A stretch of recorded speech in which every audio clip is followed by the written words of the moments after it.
కామాంధుల అకృత్యాలు రోజురోజుకు ఎక్కువైపోతున్నాయి. చిన్న పిల్లల నుంచి వృద్ధుల వరకు ఎవ్వరినీ వదిలిపెట్టడం లేదు. పశువుల్లా మారి లైంగిక వాంఛలను తీర్చుకుంటున్నారు.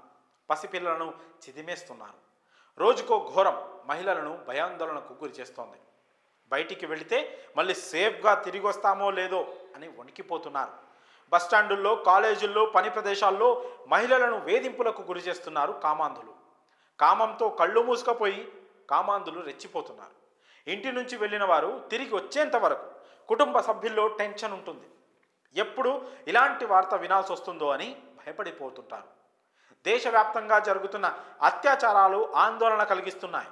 ఈ క్రమంలో మరో ఘోరం వెలుగు చూసింది. విశాఖపట్నంలో లా స్టూడెంట్పై గ్యాంగ్ రేప్ కలకలం సృష్టిస్తోంది. లా విద్యార్థినిపై 4 యువకులు అత్యాచారానికి పాల్పడ్డారు. అన్యాయాలకు గురవుతున్న వారికి న్యాయం చేయాలని న్యాయ విద్యను అభ్యసిస్తున్న విద్యార్థినిపై సామూహిక అత్యాచారం జరగడం కలకలం రేపుతోంది. అత్యాచారానికి పాల్పడడమే కాకుండా ఆ దృశ్యాలను సెల్ ఫోన్లో చిత్రీకరించి బెదిరింపులకు పాల్పడ్డారు. ఆ వీడియోలను అడ్డుపెట్టుకొని ఆ యువతిపై పలుమార్లు అత్యాచారానికి పాల్పడ్డారు. ఇక వారి వేధింపులు తట్టుకోలేక పోలీసులను ఆశ్రయించింది సదరు యువతి. దీంతో ఈ దారుణం వెలుగు చూసింది.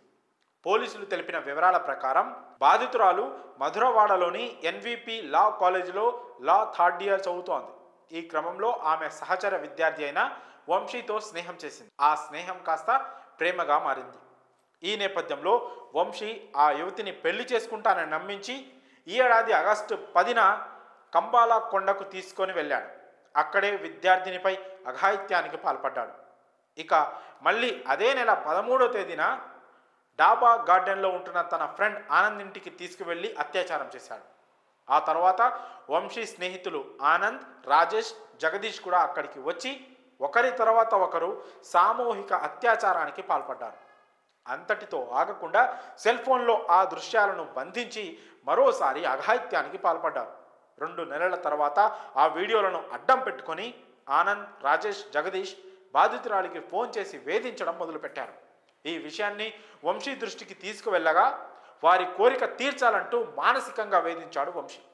వారి వేధింపులు తాళలేక లా స్టూడెంట్ ఈ నెల 18వ తేదీన ఫ్యాన్కు ఉరివేసుకొని ఆత్మహత్య యత్నం చేసింది. గమనించిన బాధితురాలి తండ్రి అడ్డుకొని కూతురిని నిలదీయగా తనపై జరిగిన ఘోరాన్ని చెప్పింది. వెంటనే విశాఖ 2 టౌన్ పోలీసులకు ఫిర్యాదు చేశారు. కేసు నమోదు చేసిన పోలీసులు 4 నిందితులను అరెస్ట్ చేసి రిమాండ్కు తరలించారు. మరి లా స్టూడెంట్పై జరిగిన ఈ దారుణంపై మీ అభిప్రాయాలను కామెంట్స్ రూపంలో తెలియజేయండి.